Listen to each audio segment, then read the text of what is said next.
Hello there, in this video we're going to be talking about something a little bit special. We're going to be talking about the KemoPlas by Aoshima. Now what are these, you ask? Well, they're essentially furries. Kinda. Aoshima is a brand which usually makes model kits and stuff, in particular cars. So it is pretty interesting that they are branching out into some different stuff. These KemoPla, or furries, will be model kits, which means that of course you will have to build them up yourself. Essentially the idea of this line is to offer a whole bunch of customizable furries, and so you can make whatever you like. There will be a bunch of base kits as well as some kind of part sets and option kits as well. So along that lines, it is kind of similar to 30-minute sisters and things. So exactly what kind of customization do we have? Well, KemoPla offers 3 levels or tiers of furriness. I don't actually know how else to describe it. As you can see here, from left to right, there is the low-level furry or kemo, there's a medium level, and then there is the high level, or pretty much 100% furry. Now let me ask you something. What level furry is this? And this one? And this one. Alright, let's break down the differences between these. Starting off with the low-level kemo or furry. This is pretty much just a humanoid base body, and so obviously it is the least furry of the 3. The furry bits are essentially limited to the ears and the head and I guess like a tail. For the mouth as well, it is kind of a little bit more human-shaped. For the other parts of the body, you can essentially just pass them off as, well, human. These would be best suited for those who prefer a more subtle furry look. For the medium level furry, we of course get a little bit more furry. What I'm trying to say is we start to get more animal features. The body style and proportions are still relatively human-like. However, for example, the legs, they start to get a little bit more like an animal. As well as that, the hands start to turn into a paw. They do have little paw pads. Around the body as well, there will be furry bits. There will also, of course, be more furry bits on the face. So on the sides, you can see there is a little bit of fur.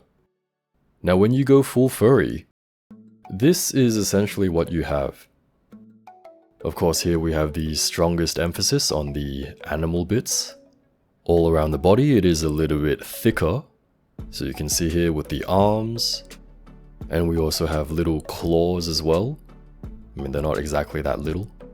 Now this might be something that is particularly appealing. We have really thick furry thighs. Very nice. Otherwise, the legs a little bit more similar to the medium style furry. In terms of the face, there is quite a clear and pronounced muzzle and a tip of the nose. It is quite a gradual and minimal change between the levels, so unless you have them side to side, you probably wouldn't notice too much of a difference. Here's a little look at the medium and full furries. And here's a comparison of all of them side by side. I think it is quite a good idea and quite clever that they have kind of different levels of furriness. This would of course allow them to cater to a wider market and cater to a whole bunch of different tastes. In terms of how you buy the model kits, the full furry and medium level furries will be sold as complete sets. So what I mean by that is if you wanted a full furry, you just have to buy one kit. If you wanted a medium level furry, you can just buy one kit and then you'll have a complete figure. And these also serve as like a base or a foundation for customs. However, if you wanted a low or more subtle furry, then you would have to buy a separate part set. The low kemo part sets essentially come with a base body from the neck down, and allows you to kind of dial back the furry look. I guess for the low kemo headpieces, they're either included in the main sets, or they might be sold separately as well. This should be what's included in a high kemo set. So essentially one whole high kemo figure, some extra face parts, extra chest sizes, and there seem to be part swaps for a medium kemo as well. This is a low Kemo part set, so actually it does seem to come with a whole body, but there are no hair pieces and stuff like that. There are different chest sizes and hands though. These are subject to change, so let's see how we go. For the high furry faces, there do seem to be doll-like eyes.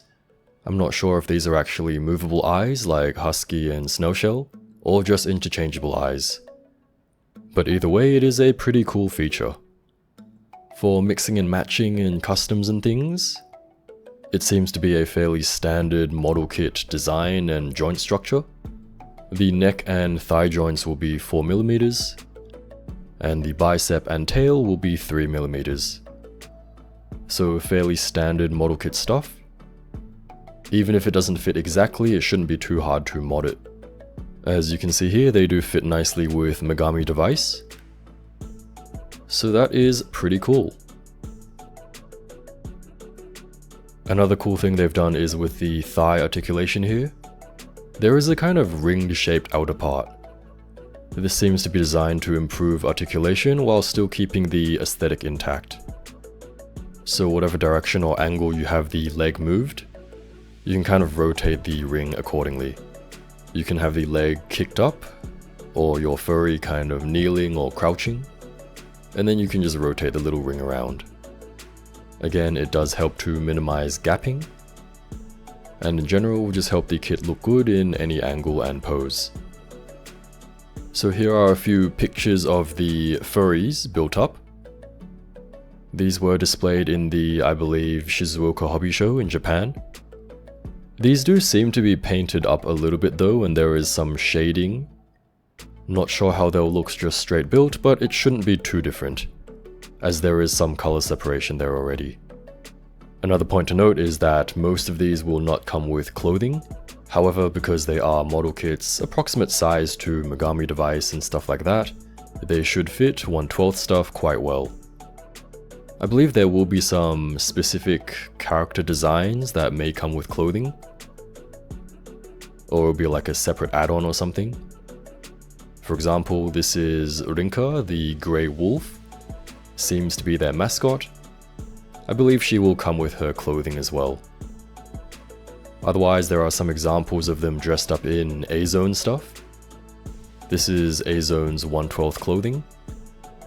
Seems to fit quite well and looks quite nice. So again, KemoPla, about 1/12 scale.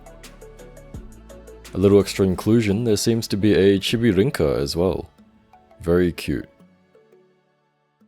With the soft goods and other model kit swaps like Megami device, these KemoPla are very customizable.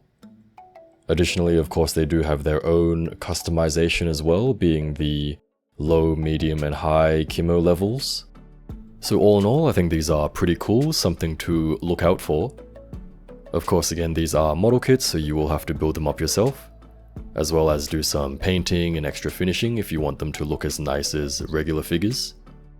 What are your thoughts on Aoshima's KemoPla kits? Do let me know down below. If you'd like to see more figure stuff, do check out these videos. Thanks for watching, and I'll see you again next time.